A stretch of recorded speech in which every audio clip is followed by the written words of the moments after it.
Patung dalam KBBI dideskripsikan sebagai tiruan bentuk orang, hewan, dan sebagainya. Dibuat atau dipahat dari batu, kayu, dan bahan-bahan lainnya. Hasil karya seni patung bisa jadi sangat monumental, seperti patung Liberty di Amerika atau patung Garuda Wisnu Kencana di Bali sana. Dalam sejarah sudah banyak sekali tercatat kalau patung seringkali menjadi objek sakral dan misterius. Mungkin karena kesan yang ditimbulkan oleh patung tersebut atau kisah di balik dibuatnya patung tersebut. Namun tentu saja, patung pada akhirnya adalah sekedar patung, benda mati yang diam, tidak bergerak, dan tidak secara aktif membahayakan manusia secara fisik. Diabaikan atau bahkan dihancurkan pun patung tersebut pasti tidak akan bereaksi. Nah, gimana kalau sekarang gua kasih tahu kalian tentang sebuah patung yang harus dilihat dan harus diperhatikan terus-menerus. Karena kalau meleng sedikit, nyawa bisa jadi taruhannya. Namanya SCP-173 The Sculpture. SCP-173 atau The Sculpture, patung yang tampak tidak berbahaya ini berukuran sekitar 1,9 meter dengan bentuk humanoid atau menyerupai manusia. Warnanya abu-abu dengan sedikit corak pada bagian atas dan permukaannya kasar sebagaimana beton. Dari segi desain, pemilihan bentuk yang membulat sama dengan mengatakan bahwa ia tidak berpotensi membahayakan. Dan bentuk yang membulat itu tetap konsisten dari atas hingga ke bawah. Namun, bentuk itu rupanya berhasil mengelabui orang-orang yang pertama kali berhasil menemukannya tahun 19 di sebuah gua pada sebuah ekspedisi khusus yang pada awalnya bertujuan untuk eksplorasi sebuah gua yang disinyalir punya sejarah yang sangat tua. Tapi semakin jauh menjelajah, mereka malah menemukan SCP-173 The Sculpture ini. Penemuan pertama itu adalah awal dari terbentuknya SCP Foundation. Kenapa? Karena patung yang misterius itu rupanya bukan sekedar patung.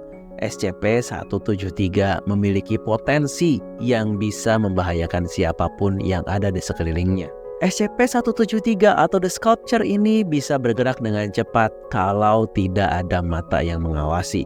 Seakan ia meminta untuk terus dilihat dan diperhatikan, karena jika tidak ada siapapun yang mengawasinya, SCP-173 akan memanfaatkan situasi tersebut dan menyerang siapapun di dekatnya.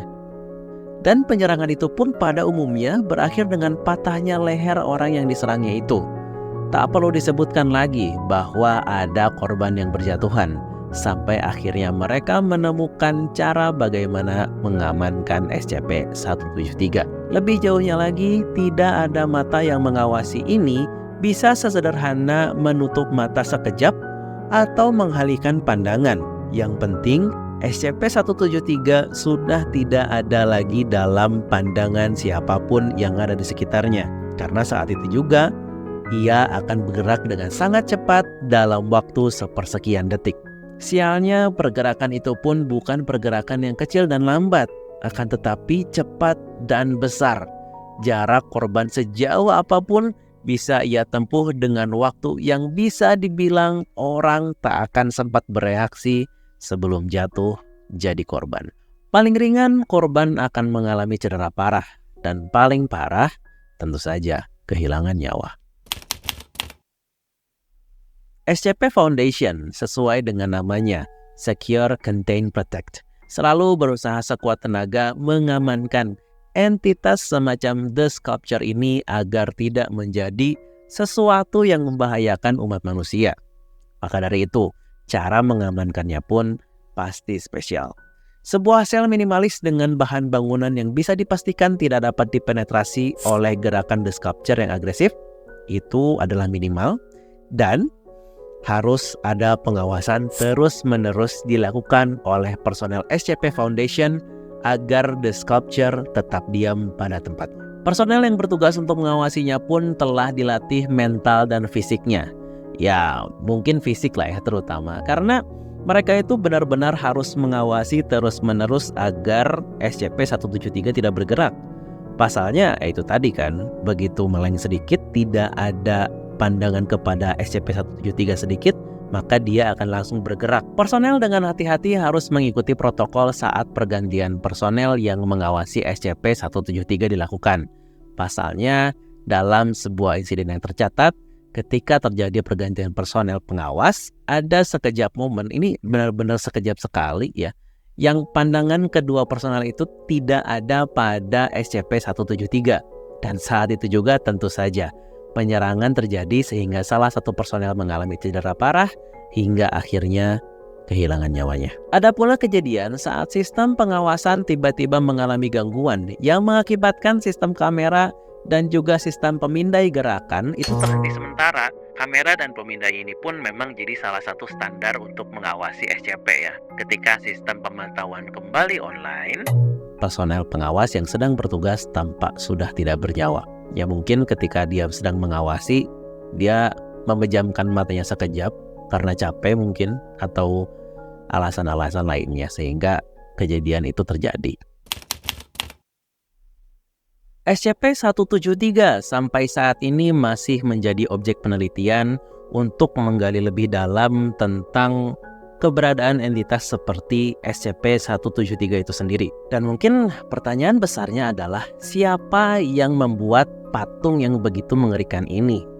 Ya, pastinya setelah penelitian yang panjang dan berat, belum juga ditemukan siapa pembuatnya. Dan mungkin pertanyaan berikutnya adalah apakah ada SCP-SCP lain di luar sana yang punya potensi bahaya seperti The Sculpture ini? Tentu saja, dengan adanya potensi jatuhnya korban jiwa dan potensi bahaya yang lain yang bisa ditimbulkan oleh SCP-173, penelitian pun tidak berjalan lancar seperti yang diinginkan ya. Ya, sehingga petunjuk dari pertanyaan siapakah pembuatnya, apakah ada yang lain, itu belum bisa dijawab sepenuhnya. Meski demikian, ada pula hasil penelitian lain yang sudah menemui titik terang ya. Jadi tidak semuanya gelap lah gitu.